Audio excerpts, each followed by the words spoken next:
role-playing server, or maybe you want to add a little spice to your single-player Let's Play world.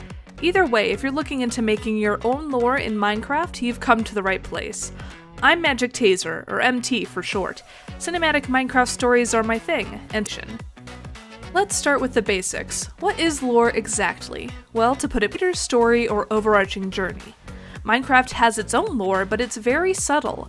Sure, there's an ending to the game and big boss fights, but there's never any big flashing sign on the perfect path, and any hints at a pre-existing story within the world are barely explained, if at all. The very nature of this leaves many unanswered questions within the world of Minecraft, and it gives room for interpretation, which is why Minecraft has other lore that is much more obvious and helps propel the player in certain directions.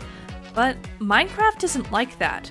By its very nature, it is open-ended, interpretive, and a pure sandbox where you, the player, can create your own stories, as well as tear up the world and build giant one-block pillars. Hey, you do you.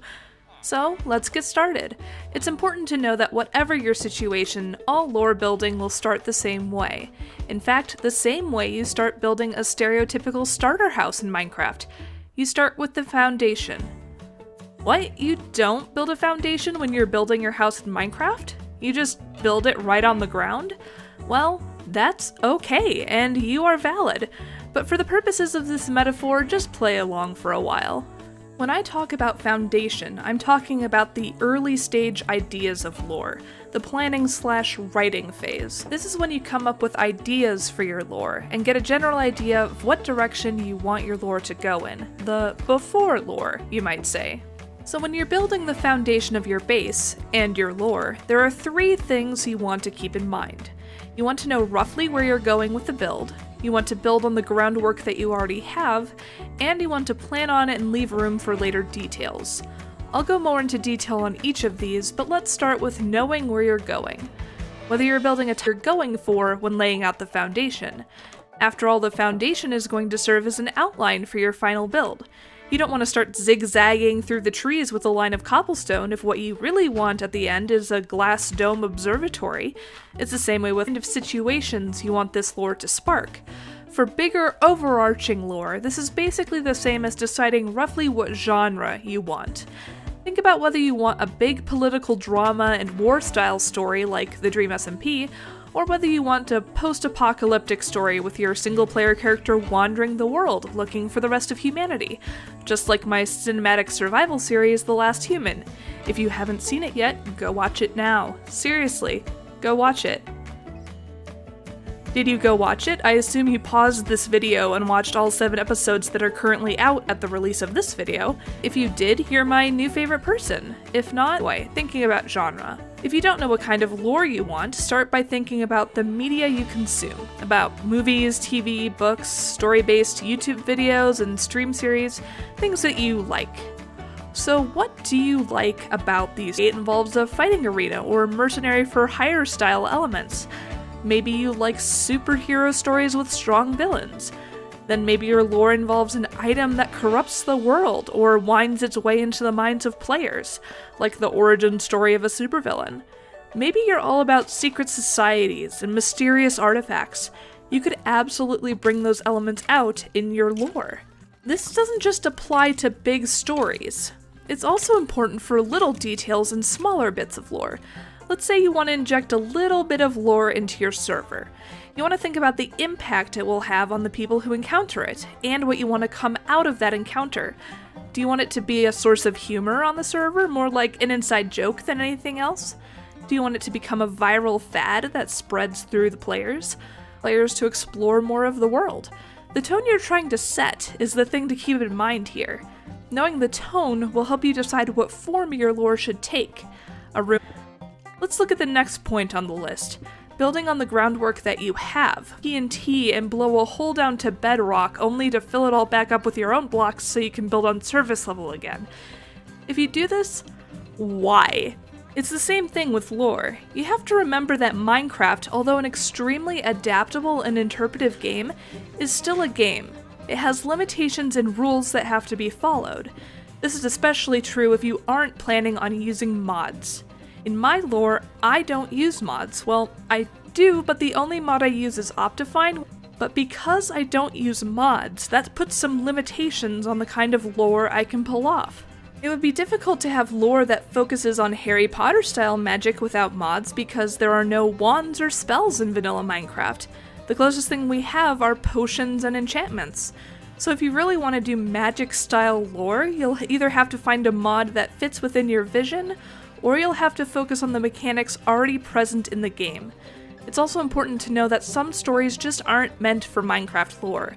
Either they're too complicated or require mechanics that aren't present in the game or mods. But that's okay. That doesn't mean that story will never be told, it just means that maybe Minecraft isn't the right outlet or medium for that particular story. Does your lore need lots of mega builds or complex redstone contraptions? If so, someone needs to build all of that. You also need to think about the resources that are available to you. If you're playing survival without access to creative mode or cheats, don't center your lore around spawn eggs since you can't get them in normal survival, taking it to the nether. Another thing to consider is the whole single player versus multiplayer scenario. There are certain types of stories that work well for multiplayer that don't really work in single player and vice versa. If you're playing single player, especially if you're doing vanilla single player, you need to focus on stories where you are the only character, or at least the only human character, and that can be incredibly restrictive.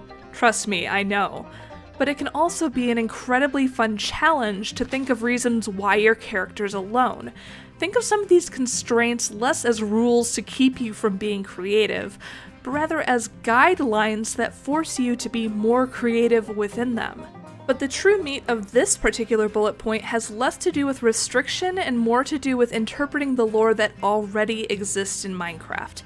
Some of the best lore is built off of pre-existing lore and developed into something completely new ways of developing lore, and asking questions is going to be your best friend. Here's how I do it. I look for the mysteries within Minecraft. This could be mechanics, items, or mobs, in general things that catch your attention or make you question the backstory present. And then I come up with answers to those mysteries. Here's an incomplete list of mysteries in Minecraft. You could pick one or multiple of these to use as a starting point for your lore. Let's pick the first one on the list as an example, the Elytra. This one is up here because not only is it an incredibly powerful item, its origins are pretty mysterious. Let's make a list of questions we have about the Elytra. Why is it only found on end ships? If Elytras are repaired using phantom membranes when phantoms are only found in the overworld, does that mean the Elytras were made in the overworld originally, and then taken to the end? If so, why? Now, let's try and answer some of these questions ourselves. Well, maybe the Elytra were taken to the end by the same people who built the shipwrecks, since the ship designs are so similar. And since we know that the Elytra are kept not in regular chests, but in item frames on display, we know the people who took them hold them in high esteem. Maybe such high esteem that they believed other people were undeserving of the gift of flight. Maybe they took the Elytra and locked themselves away within the end to keep everyone else from stealing the Elytras and taking them for themselves. And just like that, we have the seeds, or rather the foundation, of some pretty interesting lore. Like I said, you don't have to know all the details just yet, but these questions and the answers to them that you create are the starting off points to your lore. But even if you don't want to build off the current Minecraft world, you can also look at the core players in your lore, especially if you're building in multiplayer. What kinds of people are you building this lore with? Do they tend to strictly follow the rules, or are they more chaotic? Do people have individual backstories they've created for themselves? How might this impact how others see them, or how others treat them, or how they treat others? This kind of lore is what is called character-driven, which means that instead of focusing on the world around you, the lore focuses on the relationships between the characters and the tension and conflict that comes from that. This is a completely valid way to make lore, but it can also be a bit difficult for single-player enthusiasts for obvious reasons. In this case, the character-driven aspects of the lore come from either non-human characters that you create within your world, like giving your villagers personalities, or from doing a deep dive into the psyche of the character you're portraying, whether that be yourself or a character you created. These elements in this case focus more on an internal journey of character change that is seen as the overarching lore progresses. Maybe character-driven lore isn't your thing, or maybe world-based lore is less interesting to you. That's completely fine. You can weave either of these types of lore into your story, and it can still be incredibly successful and fun. But in my opinion, the best kinds of lore have elements of both character and world-based lore. The fun is in seeing how both aspects come together to create a cohesive story. See where character and world overlap, and use those moments as focuses for your overarching lore. But MT, you ask, what about character backstory? How can I use all of these tips to make lore for my character? Well, I could go into detail on that, but honestly that could be its own video in and of itself. If you're interested in hearing about how to create character backstory for RP, be sure to comment and let me know. Who knows, I might make a video on it. If that's the case, you wouldn't want to miss it, so be sure to subscribe and turn on notifications so the video doesn't get lost on your feed. And so you don't miss a tale I'm working on called Heir of War. That's gonna be a fun one, especially if you like mythology and villain origin stories. But back to lore. Even with all of these new ideas floating around in your head, it's important to acknowledge the final point: planning on and leaving room for details. When building your base, your foundation is going to determine where your walls are, and even things like the boundaries of your roof. You want to keep things like structural pillars and decorative layering in mind when constructing your foundation, as well as making sure the rooms inside are big enough to decorate.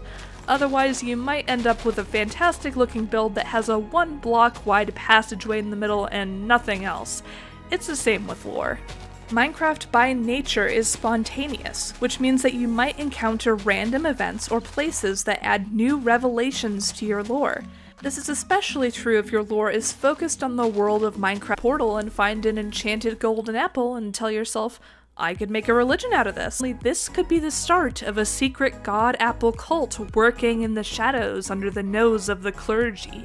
Embrace these ideas and chances when they come, and when you're creating your foundation, keep in mind that not all lore choices are concrete. It's like the outline or SparkNotes version of your lore. You don't need to have every single detail planned ahead of time unless you like that kind of thing. If you do like that kind of thing, this is the stage where you start outlining a script. In our base building metaphor, a script is basically like having a blueprint or tutorial video for your base.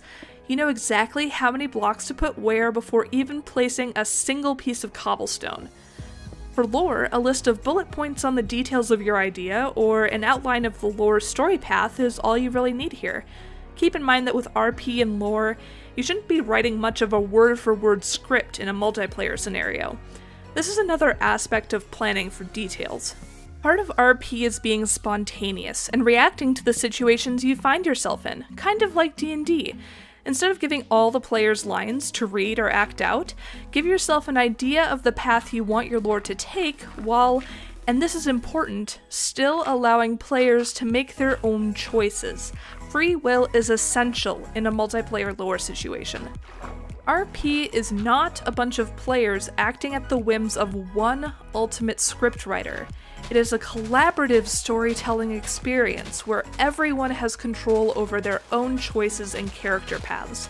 This doesn't mean that people are exempt from the consequences of those choices, but like, you can't force a player to become an evil antagonist when all they really want to do is build cottagecore houses and spread mild mischief on the server. Bottom line, work with other players instead of forcing them into a role they may not be happy with. There's also, we know that as we build our base up, we're going to need a lot of other things like a farm, a storage area, maybe some animal pens for our livestock. But if we build an elevated foundation, we can put some of those things under the house instead of around it. That kind of planning can also be applied to lore. If you have some cool plans for lore but don't want to play your cards early, think of some little details that can be sprinkled into the lore to hint at overall plots, but not state them directly. So if your lore focuses on the way the Nether infects the overworld through ruined Nether portals, you could plan on scattering some crimson roots on strategic places in your overworld, giving a hint of what may be to come. It's a kind of delicate foreshadowing that if you play your cards, Well, we've built our foundation, but that's only the beginning of learning how to create effective lore. For now, let your ideas marinate for a while, and next time we'll talk about the support walls and building materials of our base. How to start executing your lore within your world. If you enjoyed this video or found it helpful, be sure to like and